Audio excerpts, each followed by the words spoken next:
Fala pessoal, tudo bem?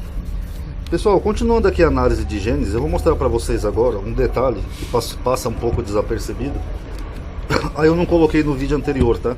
Que é o mesmo capítulo de Gênesis, o capítulo 31, só que o versículo 51 e 53. Nós temos aqui uma construção aqui em amarelinho que é um pouco estranha. Vamos entender mais. Depois que Labão se despede de Jacó, ele fala assim, ó: Disse mais Labão a Jacó: Eis aqui este mesmo montão, e eis aqui essa coluna que levantei entre mim e ti.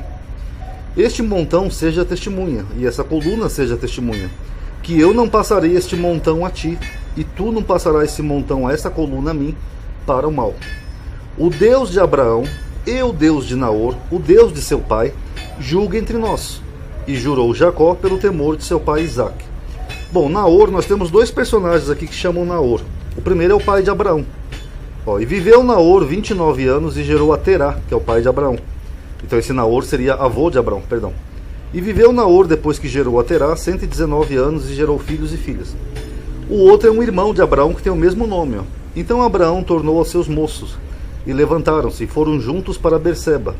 E Abraão habitou em Berseba. E sucedeu depois destas coisas, que anunciaram a Abraão, dizendo: Eis também Milca deu filhos a Naor, teu irmão.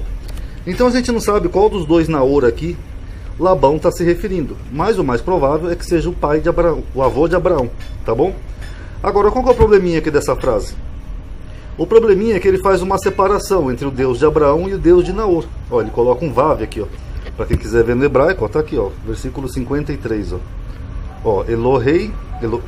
Elohei, Avraham, tem o vav, Velohei, Nahor. Então tem o vav, quer dizer, o Deus de Abraão e o Deus de Naor. Então ele faz essa separaçãozinha aqui, como se fosse duas divindades. Se é o avô de Abraão, tudo bem, que o avô de Abraão era politeísta, não tem nenhum problema, porque Abraão, de acordo com a Bíblia, ele é o primeiro a se tornar monoteísta. Até então não teria nenhum problema. Mas aí ele conclui dizendo, sem o vav, o Deus de seu pai. Deixa eu ver se não tem o vav mesmo aqui. Não tem, Elohi Avirem. Inclusive aqui está no plural, o Deus dos seus pais.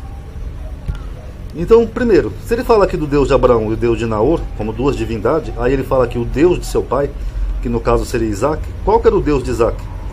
Porque primeiro ele falou do Deus de Abraão, vamos considerar aqui o Adonai, o tetragrama. Só que aí depois ele fala do Deus de Naor, que deveria ser outra divindade, e ele menciona como se fosse o Deus do pai dele. Então, será que o Deus de Isaac era o mesmo Deus de Naor? Então fica uma coisinha meio complexa aqui, né? Ficou uma confusãozinha aqui na forma que foi escrito o texto, tá bom? Agora vamos considerar que está no plural, inclusive, né? Que ele, aqui pelo menos no aparato crítico do Bible Hub, eles colocam no plural.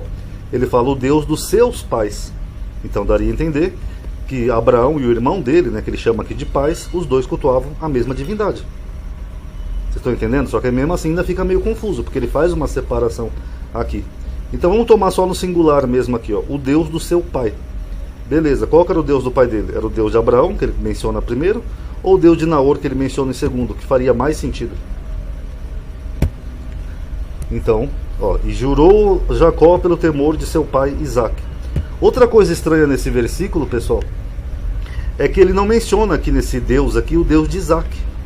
Porque a gente vê aquela fórmula bíblica que aparece depois em outros versículos, que fala assim: o Deus de Abraão, o Deus de Isaque e Jacó. Inclusive quando Deus aparece lá para Moisés no monte, ele fala: eu sou o Deus de Abraão, Isaque e Jacó. Só que aqui não, aqui ele tira Isaac aqui dessa fórmula trina. Inclusive, né, tem muitas coisas de trina na Bíblia, né? Acho que é por isso que os cristãos falam tanto em trindade. E ele coloca um outro personagem que é até insignificante, né? Naor, mesmo se for o pai, ou o avô, ou o irmão de Abraão, é meio insignificante. Por que o autor não colocou aqui na frase, o Deus de Abraão, o Deus de Isaac, o Deus de seu pai? Meio estranho, né? Ele tira o nome de Isaac, mas coloca Naor e menciona que esse é o Deus de Isaac. E aí, pessoal, o que vocês acham? Uma má construção do texto? Será que é um reflexo de uma outra época em que o monoteísmo ainda não estava definido em Israel? Qual a opinião de vocês? Mas que é curioso, é como se Isaac tivesse uma outra divindade e que fosse aqui o Deus de Naor. Mas opine aí, tá? Pode ser só uma má construção aqui do texto no hebraico. Quem quiser ver, tá aqui, Elohi Avraham, Velohi Nahor, Ispetu, Bineinu. Eu não enxergo mais direito essas letrinhas. Elohi Avirham, A Virrem, perdão. Então tá aí, quem quiser pode ver aí no Bible Hub, tá bom? Era bom dar um zoom nessa página aqui do Bible Hub, que ultimamente eu já não enxergo mais direito. Mas tá aí, pessoal. Aqui tá o Elohi, Velohi, que ele coloca uma conjunção. E aqui ele não coloca mais, ó, ele deixa solto, tá bom? Aí analisa aí e diga o que vocês acham. Paz a todos.